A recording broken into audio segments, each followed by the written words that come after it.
Ya. Tapi ya ini seharian tidak bisa tidur saudara dia.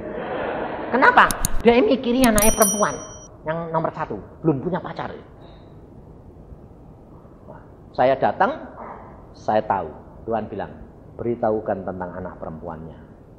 Oh, Bert, kamu anak perempuanmu, kamu bingung anak perempuanmu ya? Si Diana. Ya. Tuhan berkata, jangan takut. Kamu berkati, anakmu menikah, tahun depan anakmu punya pacar, dan kawin tahun depan lagi. Jodohnya siapa? Belum tahu. Belum tahu. Di mana? Ya enggak tahu. Tapi itu firman. Mau? Oke. Lakukan. Saudara tahu? Baru begitu ngomong lagi Tuhan. Kawin sekaligus 2. Ini masih sekolah semua loh Tuhan. Kawinin. Waduh. Adiknya suruh kawin juga. Ya. Saudara bayangin. Sedang besan saya yang mertuanya Semi yang mau saya suruh kawin juga. Itu bulan Oktober sudah direncanakan, itu bulan Maret saya ngomong. Itu bulan Oktober itu kakaknya lagi kawin. Ini suruh kawin bulan Juli. Piye coba, bisa diterima akal enggak? Bayangin saudara, bingung enggak? Aku bilang Tuhan, lawang nanti Oktober ngawini kok ini Juli suruh kawin. Mendahului kakaknya lagi. Dua-dua, yang satu lagi anak perempuan. Ini piye sih Tuhan? Nurut, ya wis. Temuin aja. Kapan aku nemui? Nanti sore. Saya cuma telepon. Evi, papa mama kasih tahu nanti sore Om Yusa sama tante mau datang. Ya. Enggak apa-apa. Saya datang untuk memberitahukan, boleh enggak kamu, anakmu nanti bulan Juli suruh kawin. Melotot, saudara. Kamu boleh membatalkan atau tidak, itu hak kamu. Tapi saya diperintah Tuhan untuk memberitahukan kamu, boleh enggak. Tuhan bilang Juli kawin. Tuhan terus ngomong, beritahukan.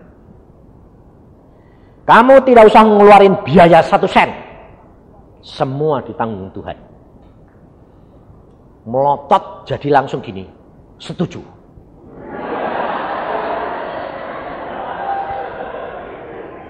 Yang ngerti siapa saudara? Kalau ternyata melotot itu pikiran duit. Loh, aku ya gak ngerti kok. Loh saudara, makanya kalau kamu berjalan dengan Tuhan itu gak bisa pakai akal.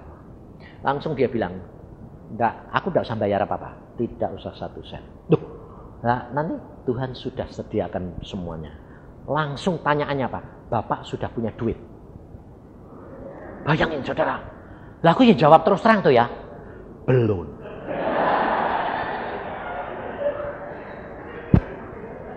Lupa, nah itu bagaimana?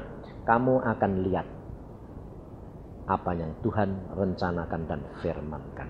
Oke? 5 hari kemudian saudara, Evi saya kasih tahu. Vi, lihat duit sudah turun. Dia karena kita oke. Ada orang itu tidak ada tahu apa-apa saudara. Dia cuma datang bilang, Papa, aku kok diperintah Tuhan ke sini, ngapain? Suruh ngasih duit kamu berapa? 33 juta. Padahal saya butuhnya, istri saya bilang, baru ngomong 3 hari yang lalu bilang gini, aku minta uang 30 juta untuk makan. Sebab yang datang 4.000 orang. Minimal. Sebab orang-orang bilang, orang gak mau undang sekalipun, pokoknya aku datang. Bayangin, bingung gak? Bingung gak saudara? Lalu saya doa, cari tempat yang mana saudara.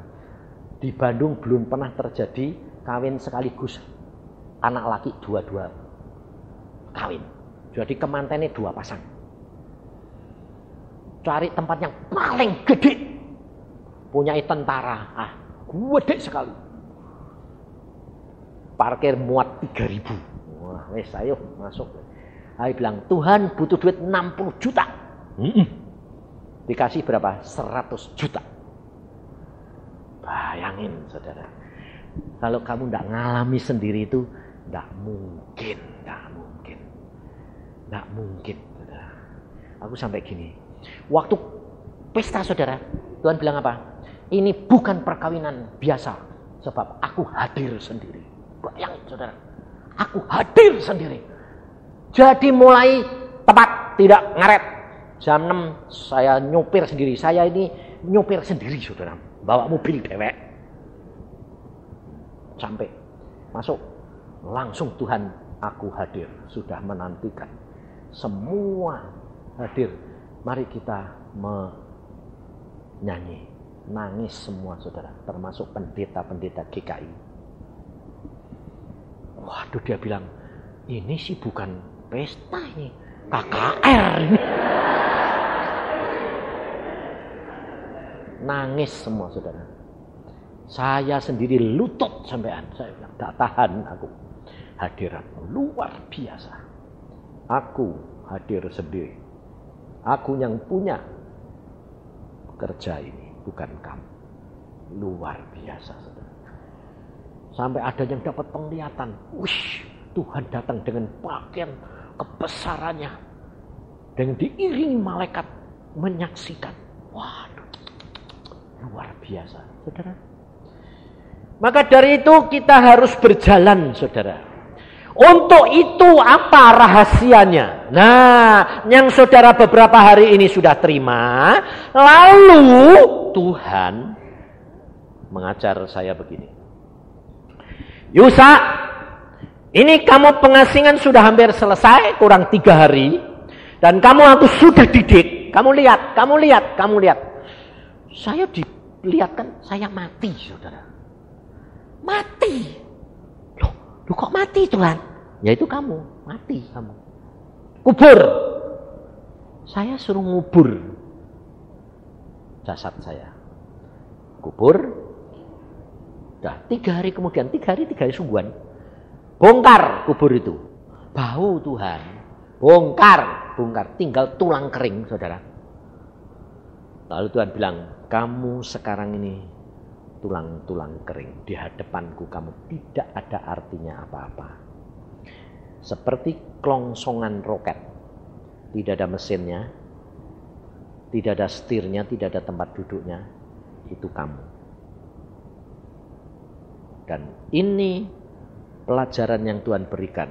Dan inti kamu, urutan ini jangan kamu lupakan. Yang pertama, kalau saudara mau catat. Mana? Copot tadi. Oh, copot. Tidak apa-apa. Sudah biasa memang copot. Kalau saudara mau catat.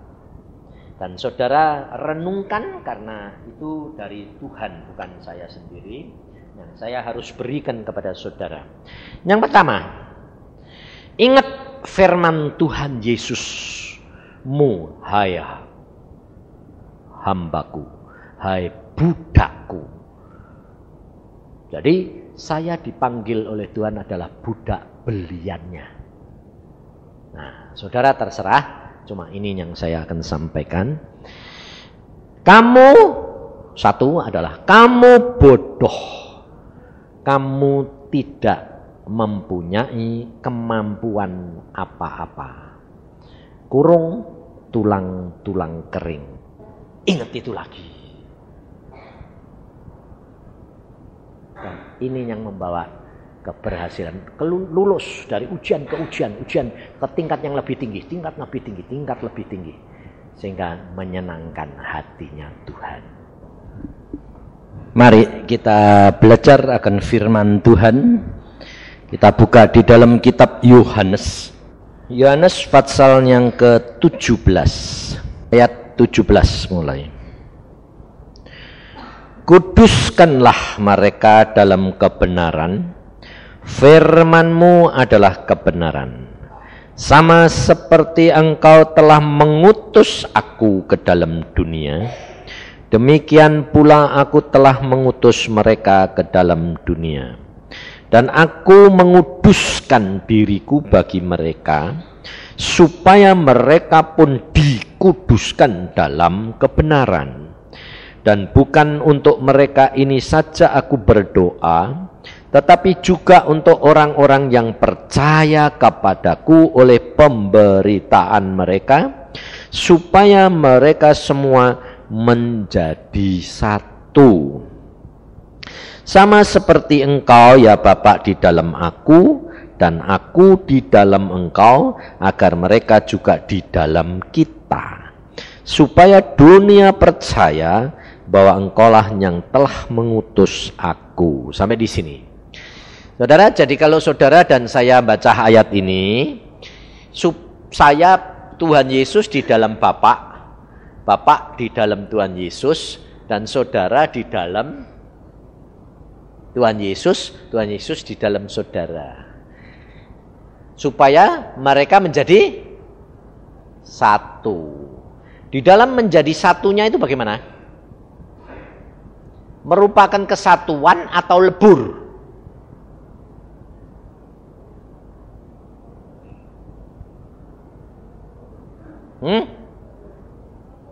Ayo.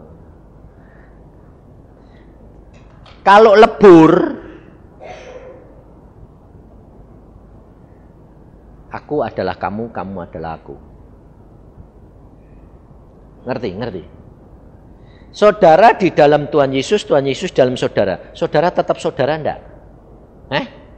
Tuhan Yesus tetap Tuhan Yesus enggak? Jadi lebur apa enggak?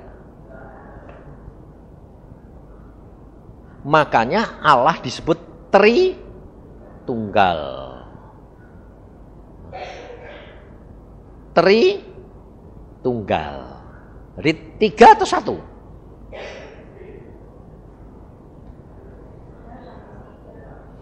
Tiga tapi jadi satu.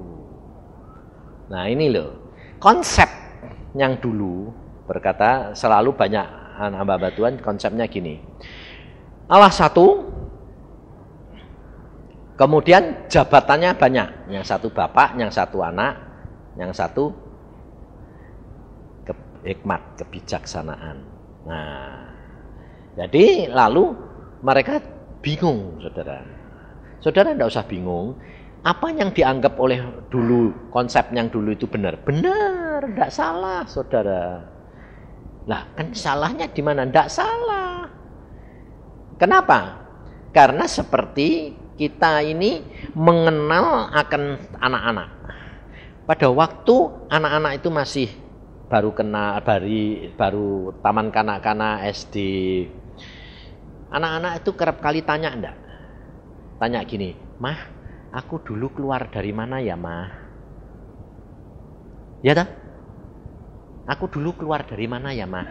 Saudara nyeritain keluar dari kemaluan atau keluar dari perut? Dari perut, tak? Kamu bilang, dari perut Mama. Bener enggak?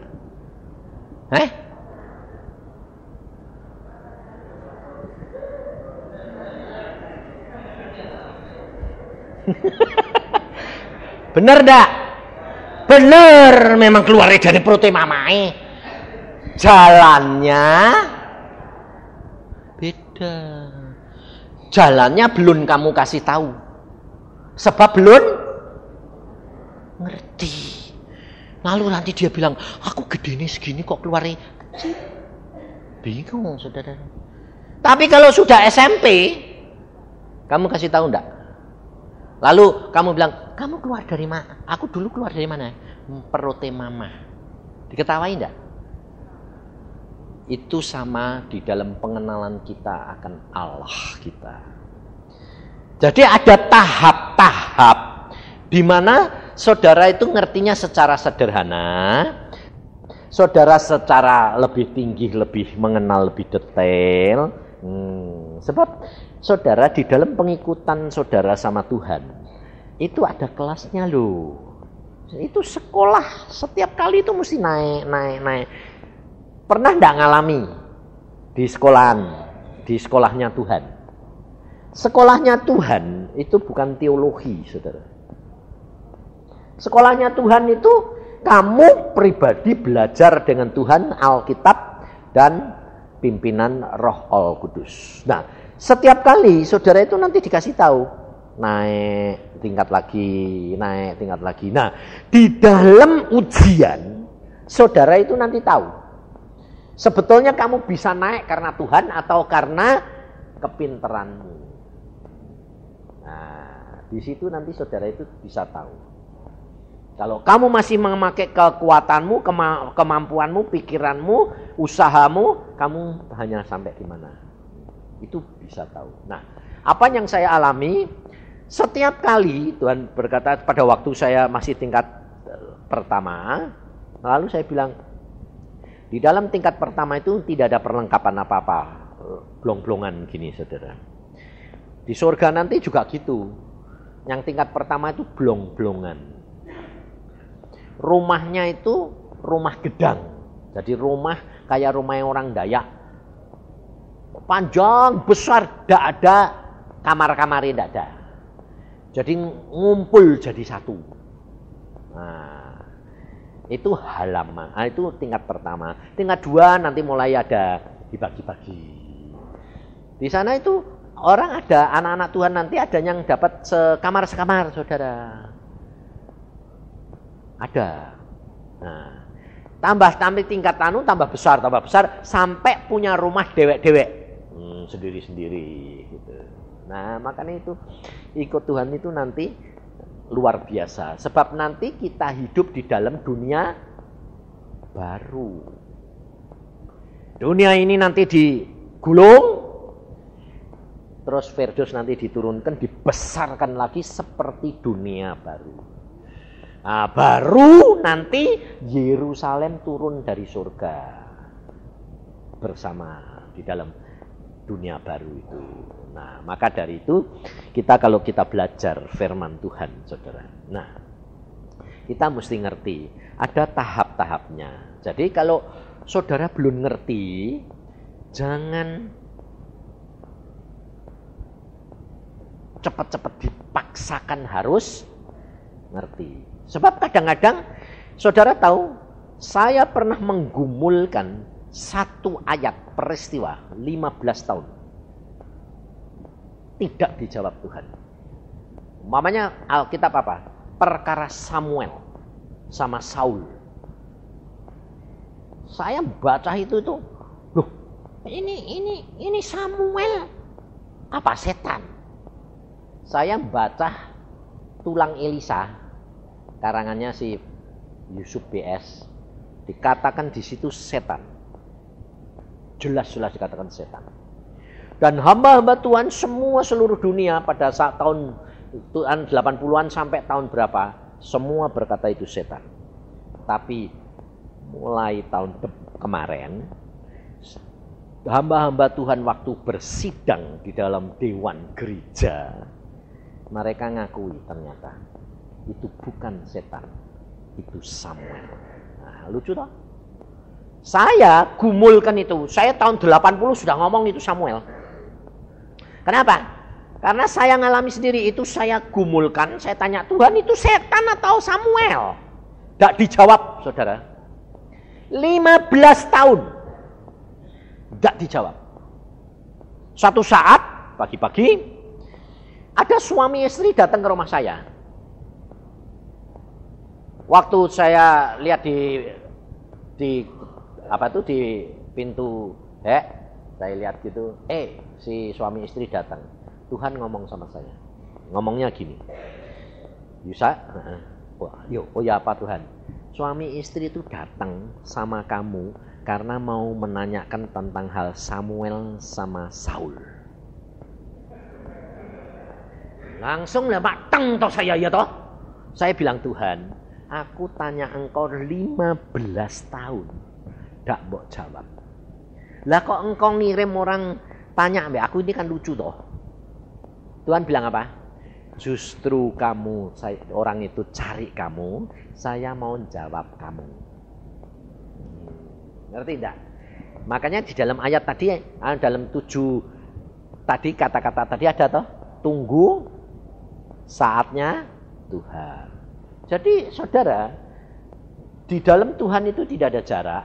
Dan Tuhan itu tahu kebutuhan-kebutuhanmu. Jadi kalau saudara itu kepengen tahu, itu berarti saudara itu ngotot. Itu berarti saudara masih mau kepengen akunya dituruti Tuhan. Nah, itu juga belajar saudara. Belajar apa? Rendah hati. Nah, pada waktu itu saya bilang, loh Tuhan, aku mau jawab. Nah, dia masuk. Dia belum ngomong, saya sudah ngomong gini. Kamu datang ke sini pagi-pagi ini mau tanya perkara Saul sama Samuel ya? Kaget ya? Iya. Ya sini duduk. Kenapa? Lu kok tahu? Loh, aku ya enggak tahu. Loh. Anda enggak tahu? Enggak tahu. Nah terus kok Anda bilang tahu kalau aku mau tanya? Tuhan yang ngomong. Nah terus kita nanti diceritai Tuhan, kamu sama saya. Jadi belajar sama-sama. Nah, jadi kalau saudara jadi hamba Tuhan diutus, saudara masih belum mengerti beberapa hal yang saudara sendiri gumulkan. Saudara kalau ada orang, jangan grogi. Kalau grogi itu masih ada keakuan enggak? Nah, saudara jujur, lo memangnya bodoh. Yang tahu kan Tuhan, bukan saya. Jadi aku ya tidak ngerti sendiri. Tapi justru kalau dihadapkan begitu, firman Tuhan berkata apa? Kalau engkau berharap kepada Tuhan tidak akan dipermalukan. Jadi saudara melayani, justru saudara bilang, aku belum ngerti. Jadi ngerti. Ini luar biasanya. Nah, langsung ayo duduk. Sembahyang. Tuhan, sekarang silahkan engkau berikan pengertian. Nah, ngomong. Dari hati itu terus kayak orang ngajar, saudara. Nah, kamu tahu bahwa aku pada waktu Tuhan Yesus pada waktu di dalam dunia, Tuhan Yesus berkata apa? Setelah dia naik ke atas kayu salib, dia berkata, kunci alam maut ada di dalam tanganku. Jadi sebelumnya itu di mana? Tangannya iblis, belum direbut oleh Tuhan Yesus. Nah, semua orang, termasuk Samuel, dosa enggak? Dosa. Orang dosa masuk mana? Alam maut. Nah, selama Tuhan Yesus 3 hari mati di atas kayu salib, dia mati, disalib terus dikubur. Tuhan Yesus kemana? Ke alam maut. Ngapain? Memberitakan Injil seperti tertulis di dalam suratnya Rasul Petrus.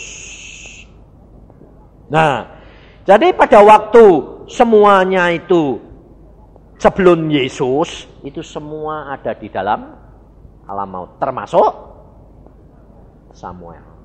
Makanya di dalam Injil Matius, Markus, Lukas, dan Yohanes ditulis pada waktu Yesus mati, tirai bait Allah terbelah, kubur-kubur orang kudus buka, dan orang-orang kudus bangkit. Nah, ini ada beberapa rahasia, saudara. Makanya saudara belajar saja, jangan khawatir, nanti terbuka. Nah, pada waktu Tuhan Yesus mati, dia masuk ke mana? Alam maut. Lalu dia memberitakan Injil. Nah, pada waktu dia memberitakan Injil, maka orang-orang kudus bangkit. Pergi kemana? Firdaus. Nah, tapi ada ayat yang mengatakan begini. Yesus adalah kebangkitan sulung. Yesus adalah kebangkitan sulung. Loh. Nah, saya bilang, loh Tuhan, pada waktu engkau mati, kuburnya sudah dong buka. Buka, orang kudus bangkit. Dulu mana sama Yesus? Hah? Dulu orang kudus. Lah kok Tuhan Yesus dikatakan pembangkitan sulung? Nah, makanya profesor yang agung tadi katakan semua sepertinya antagonis, berlawanan, tidak masuk akal. Ternyata luar biasa Tuhan. Saya tanya begitu, Tuhan Yesus berkata apa? Tetap aku kebangkitan yang sulung. Bagaimana caranya? Pada waktu aku ke alam maut, aku nginjil, semua bangkit. Bangkit, ya. Aku sudah bangkit belum? Belum. Isi di alam maut. Oh.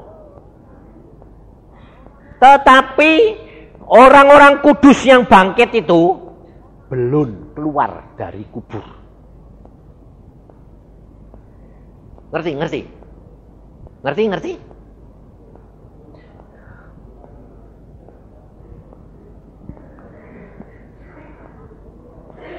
Pada waktu Tuhan Yesus mati di atas kayu salib, kubur buka, melekah.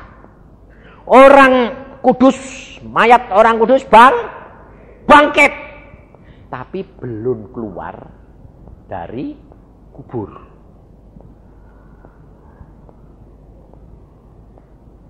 Jadi sudah bangun belum? Sudah. Tapi belum keluar. Sudah dihitung bangkit apa belum?